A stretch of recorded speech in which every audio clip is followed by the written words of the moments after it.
Estamos el día de hoy con el doctor Julio Díaz Palacios, exalcalde de Hilo, y estamos también con don Ernesto Herrera Becerra, exalcalde de Hilo. Yo les agradezco realmente a ambos por estar aquí en pleno Malecón Costero. Bienvenidos amigos a este podcast a través de nuestro canal de Hilo.p. Ya saben, entonces suscríbanse para que puedan ver los demás podcasts que tenemos, pero hoy tenemos un podcast especial realmente para todos ustedes, porque estamos con el doctor Julio Díaz Palacios y don Ernesto Herrera Becerra. Bienvenidos.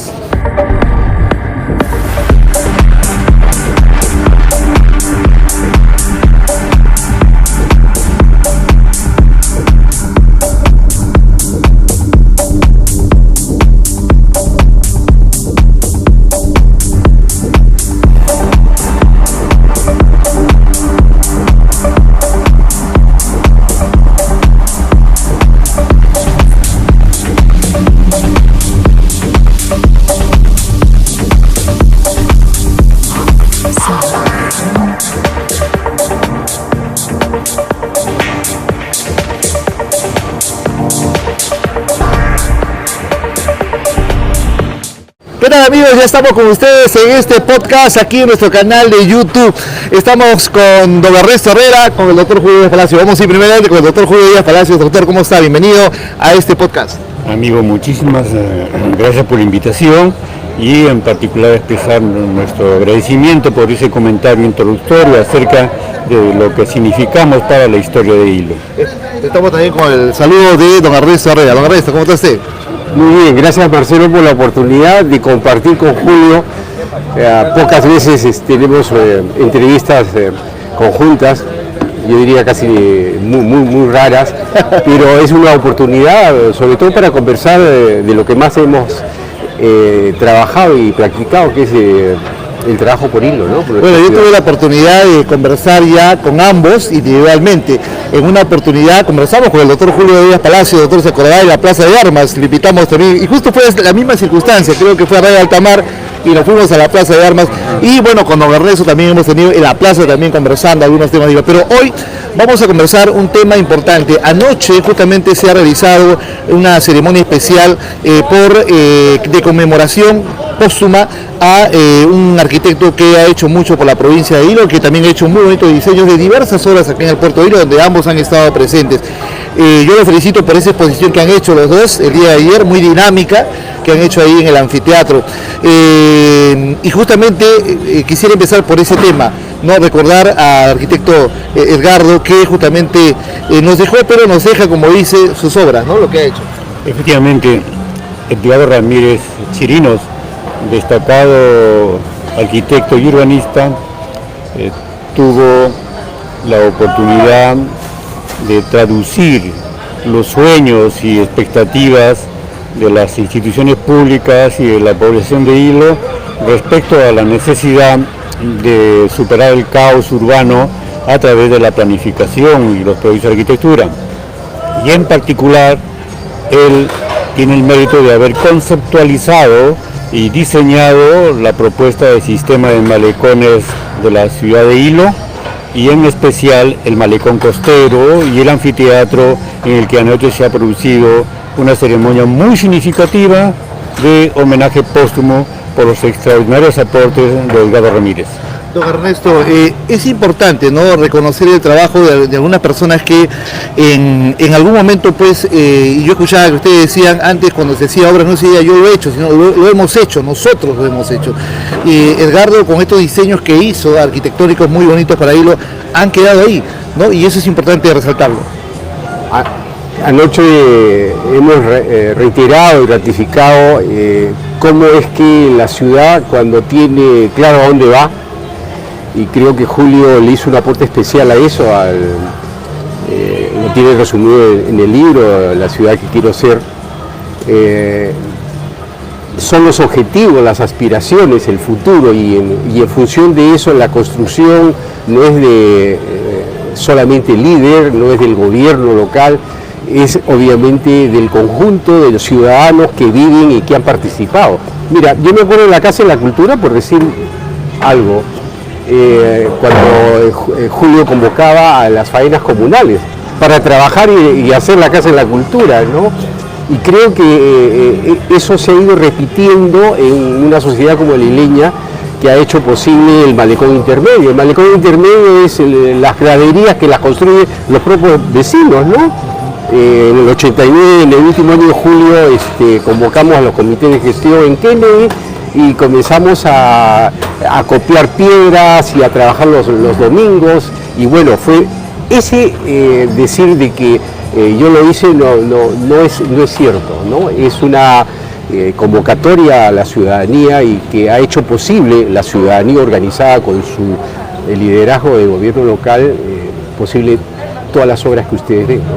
Don Julio, pero ¿cómo, cuando usted llegó al Puerto de Hilo, cuando usted ya fue autoridad en el Puerto de Hilo, cómo era todo este tema del malecón? ¿Cómo era el malecón? Porque me hablan todo esto de escombros, por ejemplo en la zona donde está en ese momento la playa del Diablo no se podía ingresar así nomás, estaba la planta de sed. ¿Cómo así nace esa idea? No, acá tenemos que hacer algo. Como ciudadanos incorporados al proceso político-social y al desarrollo de Hilo en la década de los 70, fuimos copartícipes de una serie de luchas reivindicativas frente al centralismo, frente a la problemática ambiental y otros problemas.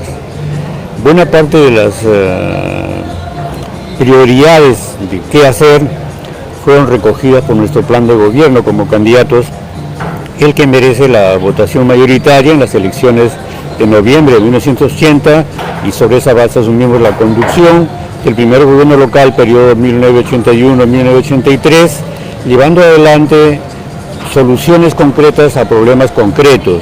Y uno de ellos es el caos urbano que encontramos como consecuencia de corrientes migratorias que venían de los años 60 y 70, ausencia de planificación urbana, ausencia de inversiones en desarrollo arquitectónico, y es ahí donde surge la necesidad, primero, poner orden al futuro de Hilo a través de la aprobación del plan de acondicionamiento territorial y el plan de desarrollo urbano, y sobre esa base, en segundo lugar, convocar a concurso para el desarrollo del malecón costero, con la finalidad de resolver un problema que pocos visibilizaban, que pocos se daban cuenta, que era el tremendo desaprovechamiento de los beneficios que tienen que ver con el acceso directo a ese hermoso paisaje natural de la bahía de Hilo, como consecuencia de que la ciudad había hecho de la bahía su botadero y las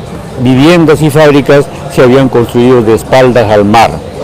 Había que producir entonces en adelante el reencuentro de la ciudad con el mar, y el medio para ello fue el malecón costero, que fue conceptualizado técnicamente por Leo Ramírez y se lleva adelante en la década de los 80, la primera etapa, bajo mi responsabilidad, pero siempre trabajando en equipo, lo que nunca nos olvidaremos de decir, y luego en la década de los 90 a cargo de Ernesto Herrera, que también condujo un proceso proactivo de carácter participativo, ya más que todo concentrado en algunas obras complementarias en el malecón costero, y sobre todo el impulso de los malecones intermedios. Pero se inicia don Ernesto, porque muchos dirán, y muchos los que no conocen de repente dirán, oye, pero ¿por qué hablan del anfiteatro? Se inicia con el anfiteatro, ¿no? Ese fue el inicio. Efectivamente, es el hito, el punto de partida, y que marca, digamos, la transformación de la ciudad, ¿no? Y yo quiero aprovechar porque en la anterior entrevista tuve un lapsus y decía de que no había en Latinoamérica ningún malecón, no, quise decir ningún anfiteatro. En realidad es un privilegio que, como dijo ayer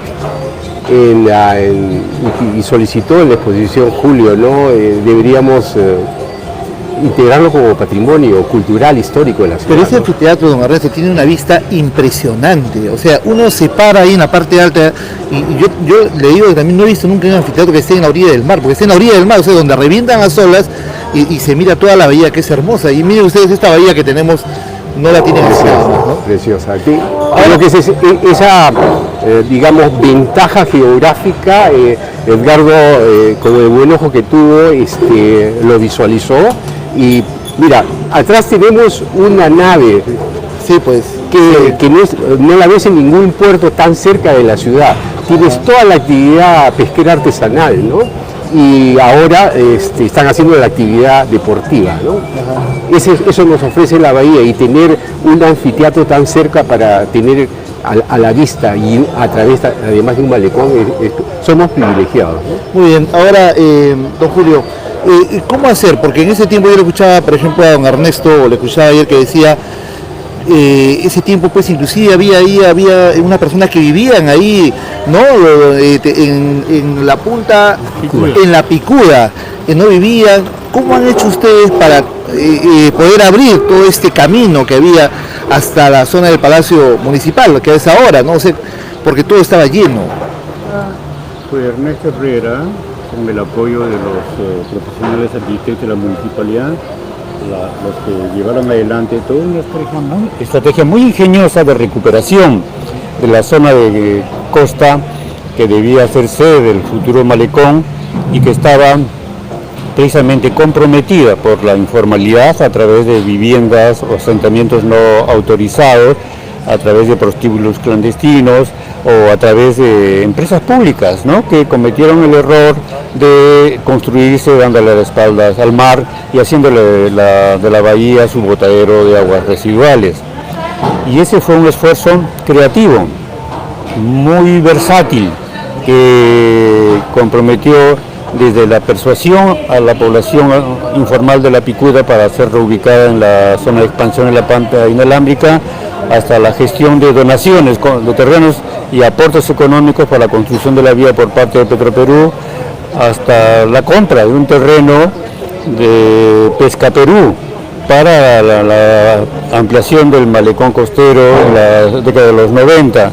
Es decir, nos encontramos con comportamientos muy positivos y otros negativos, como particularmente el CEPI de Pesca Perú, que no entendía la naturaleza del malecón costero y hubo que desembolsar recursos de la escasez financiera de la municipalidad para hacer viable un proyecto que para ahí lo tenía estratégica, y es una gestión que la tuvo a su cargo Ernesto Herrera. Si bien es cierto, ese tiempo, por ejemplo, no había el ingreso a lo que hoy es la playa, El Diablo. Y ahora lo que es esa zona de Plaza Vea. ¿Cómo hicieron, don Ernesto, ahí para poder obtener todo ese terreno, ¿no? Porque es un terreno grande que estaba allí. Como lo señalaba Julio, ¿no? Todo el muelle de Jaiduc y la pasada estrecha que queda se la permutamos por una deuda que tenía. ¿Tenía una deuda? Tenía una deuda, 450.000 soles debían por arbitrios municipales. A Pesca Perú tuvimos que pagarle, ¿no? A la CEPRI para hacer toda la carretera. Y le compramos 9.800 metros cuadrados que hoy es Plaza Vea. Y eso es parte de la ciudad, pensando que ahí queríamos ubicar la nueva ciudad. En el caso de Petro tuvo comportamientos diferentes, como dice Julio, ¿no? Jorge Kawamura, presidente que trabajó en la refinería y que era amigo nuestro, como presidente de Petro Perú donó 2.000 galones de asfalto que están como parte de la vía, y además donde hoy es el edificio municipal. Entonces creo que ha habido diferentes estrategias, ¿no? La Picuda se trasladó con el mismo nombre, La Picuda, en la pampa inalámbrica. Hoy están en la pampa ellos. La policía que estaba al costado también, la aduana que tenía un terreno también, pero creo que hay que hacer un esfuerzo, y ese esfuerzo es la continuidad, la persistencia. Y yo te hago un paréntesis acá, ¿por qué? Porque lo que queda es que el tratamiento para la prolongación hacia el norte requiera de una persistencia, desde expropiaciones hasta planificación de lo que debe ser el malecón que vaya, digamos, hasta la refinería de cobre, ¿no? Don Ernesto, pero Edgardo, el arquitecto Edgardo, yo escuché anoche en esa exposición que ustedes hicieron de que no se hizo mucho problema para poder diseñar el malecón, ¿no? O la zona de malecones que iba a haber en el puerto de Hilo, porque a veces uno dice, o una autoridad busca y dice, no, quiero un arquitecto que sea, caramba, que tenga, que haya hecho muchas obras, que haya hecho muchos diseños, o sea, ¿cómo fue cuando dicen ustedes que iba a hacer esto, o de esta manera? En el caso de Edgardo, él, además de concebir la idea, desarrolló el proyecto del anfiteatro, de la Plaza del Trabajo, de la Casa de la Cultura. Y entonces todo este proceso de negociación para recuperar los terrenos demoró bastante, ¿no? En el 98 hemos inaugurado la Plaza del Niño, claro. Y entonces en el 99 recién el edificio municipal, y ahí quedó el espacio para hacer el malecón. Lo trajimos porque él era un poco el padre de esto, ¿no? Y le dijimos que queríamos encargarle para que él desarrolle el proyecto. Me dijo, mire, acá no necesitan nada complejo, acá necesitan ustedes caminerías y áreas verdes y el acceso directo al mar. Y usted lo puede hacer con los trabajadores que tiene. Y le encargamos a Juancito Pariapasa, ya fallecido, arquitecto ileño, y que él diseñaba con el arquitecto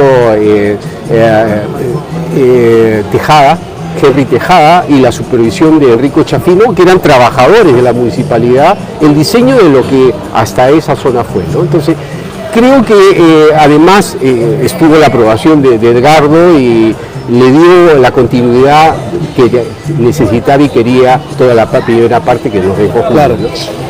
Edgardo Ramírez mostró una gran sensibilidad, lucidez e inteligencia, sin ser militante político partidario, comprender la esencia del proyecto político social que estamos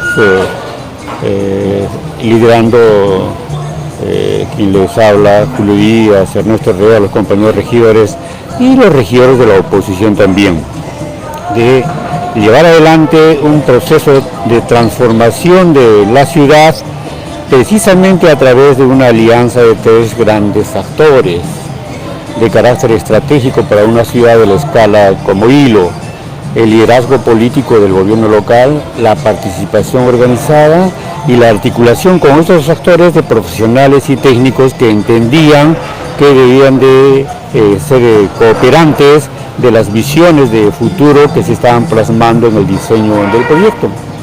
Y eso no lo hacen muchos arquitectos.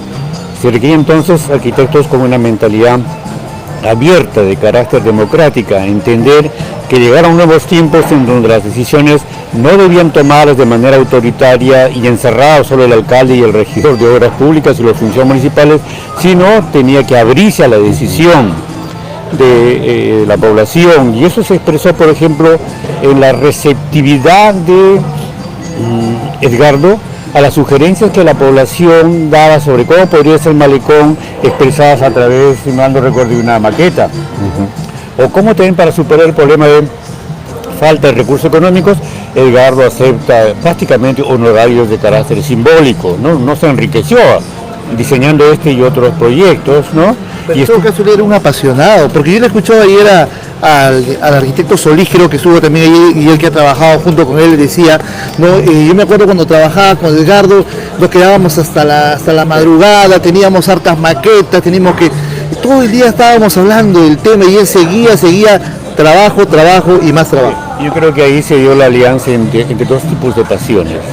La población del proyecto político nuestro por asumir la política como arte de gobernar, tomando decisiones, incorporando a la ciudadanía, y la pasión por la arquitectura y el urbanismo de parte de Edgardo Ramírez, que lo llevó efectivamente a asumir compromisos con una escala de honorarios muy precaria para lo que significaba estratégicamente los proyectos que estaba haciendo, y en particular este del malecón costero.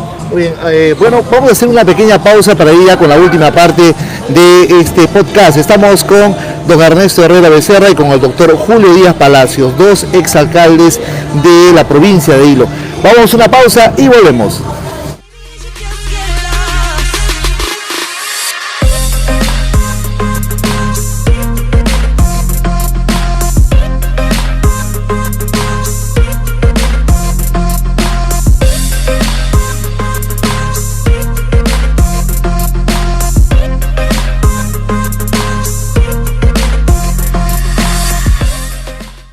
Estamos de vuelta, amigos, aquí en este podcast a través del canal Hilo.p.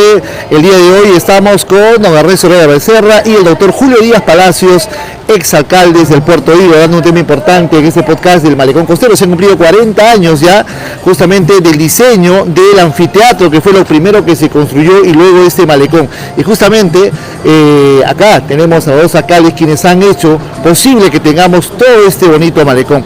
Doctor, muchos dirán, ¿cómo lo han hecho? Ese tiempo había canon ya, eso que quería, porque ahora todas las obras se hacen con canon, pero muchos dirán, oye, ¿cómo han construido tremendo malecón? ¿Cómo lo han hecho? Todo este diseño lo han plasmado en toda una infraestructura. ¿Cómo era cuando usted empezó primeramente como alcalde el tema económico de la ciudad? Porque usted nos indicaba hace un instante, doctor, de que cuando vengo era un desorden, no había nada, no había pistas, no había ingresos y había muchos proyectos por hacer. ¿Cómo era la gestión? El antecedente es que en los años 70, como ciudadanos o presidentes en Hilo, o nacidos en Hilo, como es el caso particular de Ernesto Herrera, participábamos de las reivindicaciones del pueblo de Hilo, coordinando con el de Moquegua, por que se hiciera realidad el canon a los recursos naturales, particularmente mineros y pesqueros. Eso es la base de nuestra lucha y la de otros pueblos también vinculados con recursos naturales que se conquistan. La Constitución de 1979, al terminar la dictadura militar, el artículo 121 de esa Constitución, en donde se establece por primera vez el canon. En los 80 dimos la pelea, no solo Moquegua e Hilo, sino otros pueblos, para que se cumpliera lo que decía el artículo 79, pero lamentablemente la voluntad política centralizada no permitía esto, porque supuestamente transferir una parte de la riqueza generada por la minería o por la pesquería iba a desestabilizar la economía del país. Pero esa década nuestro presupuesto fue sumamente precario, lo que nos llevó a imaginarnos, como parte de este gran lema de la imaginación al poder, qué alternativas teníamos para conseguir recursos, y logramos captar la posibilidad durante varios años de una parte de la renta aduanera. Pero eso seguía siendo insuficiente. Eso paralizó una serie de iniciativas de inversiones, razón por la cual efectivamente privilegiamos el aporte del trabajo comunal en algunas obras, como es el caso de la Casa de la Cultura, como lo relataba muy bien Ernesto Herrera, y sobre todo el trabajo participativo en los malecones intermedios, cuya característica principal es que fue hecha por las poblaciones de Kennedy, de Miramar y de Alto Hilo. Ya en los 90 comienza a transferirse parte del canon, y con eso se acomete la ejecución de otras obras. Señal de que efectivamente las luchas que se dieron eran pertinentes, pero no hubo respuesta de parte del centralismo, y podemos identificar como un aprendizaje que no necesariamente necesita dinero para proyectar el futuro de una ciudad.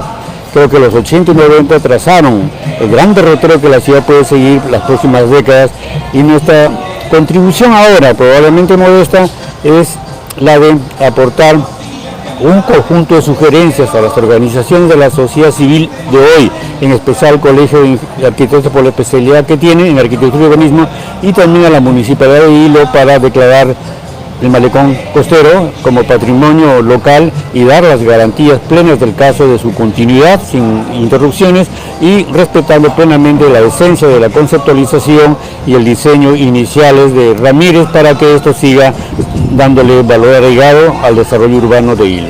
Los antiguos hileños o la gente de Hilo, doctor Julio y don Ernesto, quieren mucho su tierra, y alguna vez hemos conversado con usted justamente cuando decían los hileños antiguos, dicen, no, a mí me cuesta, yo quiero Hilo porque a mí me ha costado.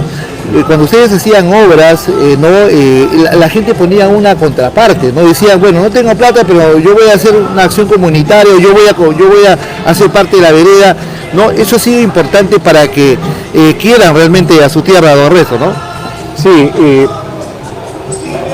creo que así como la pobreza desarrolla la imaginación de las amas de casa, ¿no?, de las familias pobres para poder sobrevivir, escucharlo a Julio me hace recordar que no había para pagarles a los trabajadores, los recursos para obras eran limitados, Y creo que ahí, además, sumada a la política, que era parte de nuestra propuesta, ¿no? Era abierta y participativa, empezamos con los comités de gestión, pues, ¿no? Los comités de gestión para hacer obras, querían hacer las veredas, querían hacer las pistas, querían hacer los parques, y entonces formamos los comités de gestión de obras.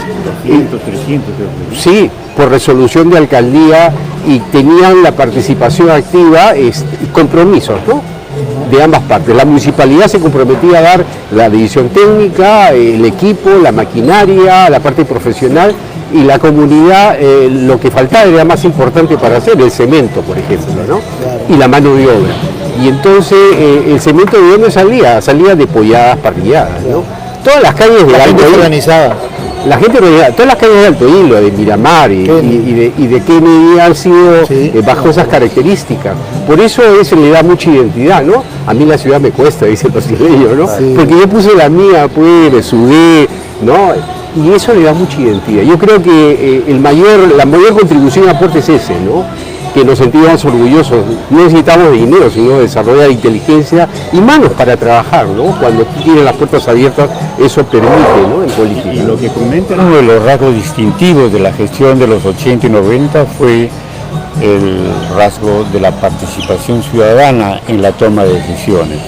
Comenzamos por reconocer, a diferencia de lo que pasaba en el resto del país, el derecho de las poblaciones a ampliar el contenido de lo que significa ser ciudadanos, ¿no? Y reconocerle la competencia de tomar decisiones junto con las autoridades.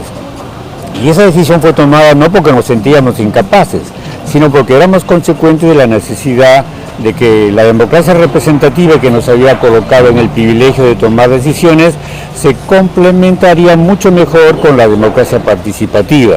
Y por eso es que impulsamos la aprobación de políticas públicas, de normas e instrumentos de gestión participativa que luego se convierten en políticas públicas de carácter nacional.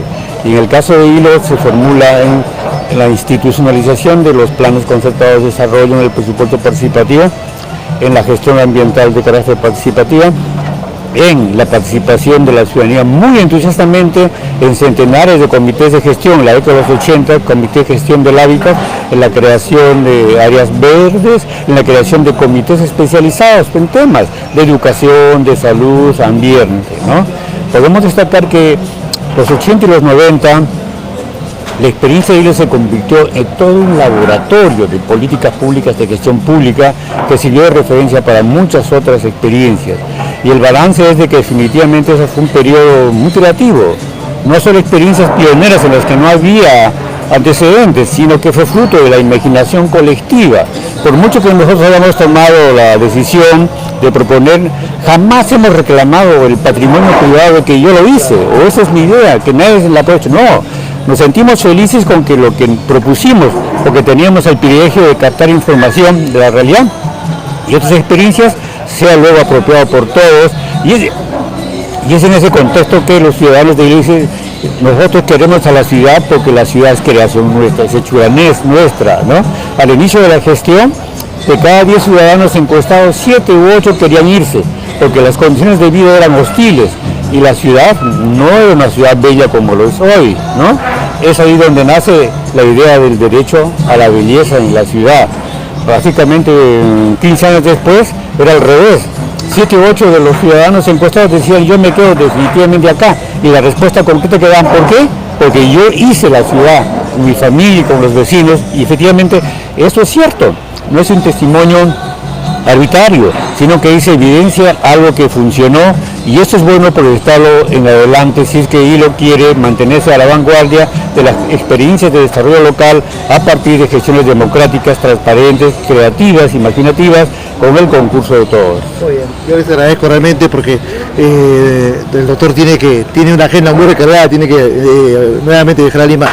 Don Ernesto, en la parte final, ¿cómo usted o qué recomendaría? ¿Qué le falta? Y luego voy a ir con el doctor Julio Díaz Palacios, porque ayer usted dio unas recomendaciones importantes, doctor Julio, y que yo quisiera que usted la pueda dar a conocer en cuanto al resumen que hizo ayer y las recomendaciones que dio para más adelante.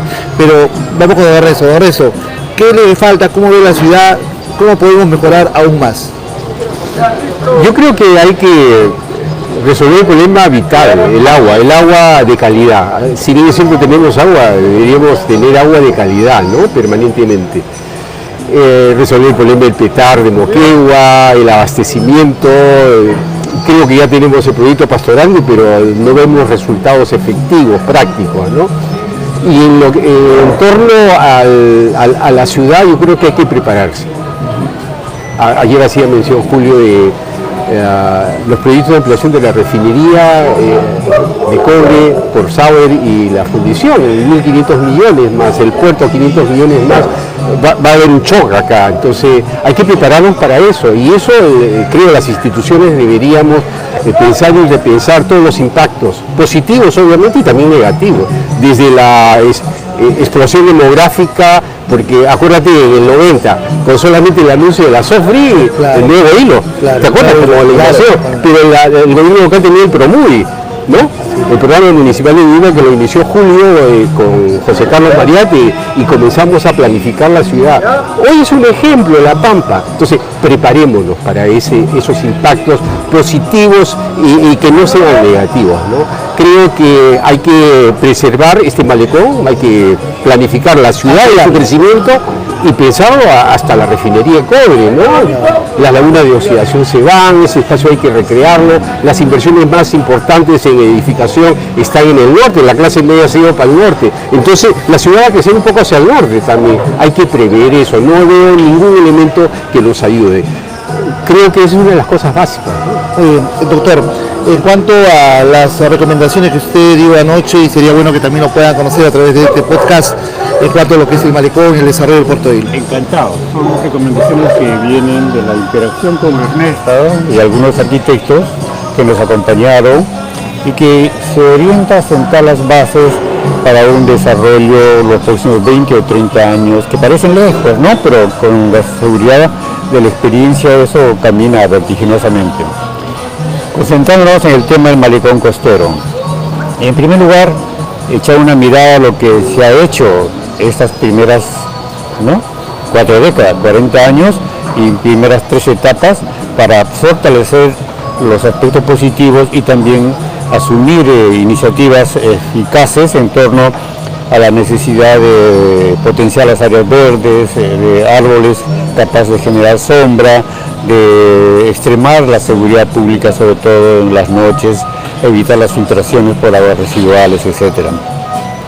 En segundo lugar, en base a una serie de criterios, convocar a concurso para la 4ª etapa, en la que tema en el cual se viene ya formulando una serie de sugerencias muy imaginativas que eso tiene que ser evaluado no solo políticamente, sino desde el punto de vista conceptual y técnico, urbanístico y arquitectónico, para ver cuáles de esas ideas quedan como contenidos clave de lo que podría ser la continuidad en varias etapas del malecón costero las próximas 2 o 3 décadas, ¿no? Y en tercer lugar, algo fundamental como mecanismo de garantía para asegurar la continuidad del malecón con las mayores fortalezas y los menores riesgos posibles, declarar el malecón costero como vía ordenanza municipal patrimonio local, urbanístico, arquitectónico, identitario, por la capacidad del malecón de generar identitario y por ser el nexo entre la ciudad y el mar, que es un recurso extraordinario como es la bahía y cuyos efectos multiplicadores son infinitos, como ya lo estamos apreciando, y que esa declaratoria vía ordenanza de patrimonio local sea complementada con un instrumento de gestión también democrático participativo, que sería un patronato para que se encargue de custodiar lo positivo que debe de hacerse en adelante. Esto sin perjuicio en la primera de las actividades que podría hacer el actual gobierno local, reconocer con justificada razón que el nombre apropiado para el anfiteatro sea el de Edgardo Ramírez Chirinos, porque fue el primero que hizo posible el desarrollo constructivo del malecón, y que entre una serie de proyectos que él ha trabajado acá es el que más quería como consecuencia de la autoestima, del goce que da sentarse en el anfiteatro y escuchar esa melodía, esa sinfonía que procede del oleaje, ¿no? O de las aves, y ver las embarcaciones y una serie de espectáculos más que efectivamente tienen un valor incalculable y que se traduce en regocijo, en autoestima, en nostalgia, y eso hay que cuidarlo, y una de las vías para ello es otorgar al anfiteatro el nombre de Gabriel Ramírez Chirinos por el aporte extraordinario que hizo, y nos parece que eso sería formidable. Muchas gracias a ambos por haberse permitido, doctor, por estar aquí. La segunda, ¿qué le ha parecido este podcast acá en el pleno Malecón, donde eso era tierra antes? Me parece extraordinario. El Malecón debe ser considerado como un espacio multipropósito, ¿no? Claro. No solo para el tránsito personal de gente que conocemos y gente que viene por primera vez y queda admirada, sino también para actividades de carácter cultural, de carácter deliberativo, de carácter político, para escenificaciones artísticas, etcétera, etcétera, ¿no? Yo les cuento algo solo para finalizar, Omar, y terminar, don Ernesto. Cuando viene la gente de Cusco, usted sabe que cuando uno va al Cusco, al ingresar al Cusco, el Cusco tiene un aura, pues, ¿no? Tiene una cosa que uno está ahí, el verde y todo, uno se queda impresionado. Y bueno, y uno cuando se va, pues se queda eso para siempre, ¿no? Ir al Cusco y es una cosa impresionante. Yo he conversado con bastantes cusqueños que vienen acá, gente del Cusco, bastante vienen acá, y una vez una familia conversaba acá, justamente por acá, y me decían, yo estaba diciendo, joven, usted pues sí, pero sí, qué bonito que sí, me decía. Y yo le decía, y se lo contaba, creo, la verdad, se lo pasó, y yo le decía, pero ustedes tienen el Cusco, o sea, el Cusco que es una maravilla, ustedes, ¿no? Y todos los peruanos nos sentimos orgullosos por el Cusco, ¿no? Me dijo, pero me decía, este es como el Cusco, solo que acá está el mar, qué bonito, esto es como el Cusco, es una maravilla. Cuando nosotros venimos acá nos sentimos y caminar por acá, por este malecón, el mar, nunca hemos caminado tan cerca al mar. O sea, se podría hacer mucho más, se podría explotar mucho más, don Ernesto, por este puerto de Hilo. Sí, te agradezco mucho la entrevista, sobre todo con Julio, y creo que sigue tratando de difundir lo bueno que tiene esta ciudad, ¿no? Eso es lo importante. Muchas gracias, don Ernesto. Gracias, Julio. Vamos a despedir el programa, doctor. Amigos, estamos ya en la parte final. Gracias a don Ernesto Herrera Becerra, al doctor Julio Díaz Palacios, acá en la calle, en Pedro Malecón, aquí en la Glorieta. Ahí de esta manera hemos conversado de nuestro Malecón Costero. Muchas gracias, amigos, y será hasta un nuevo podcast. Gracias.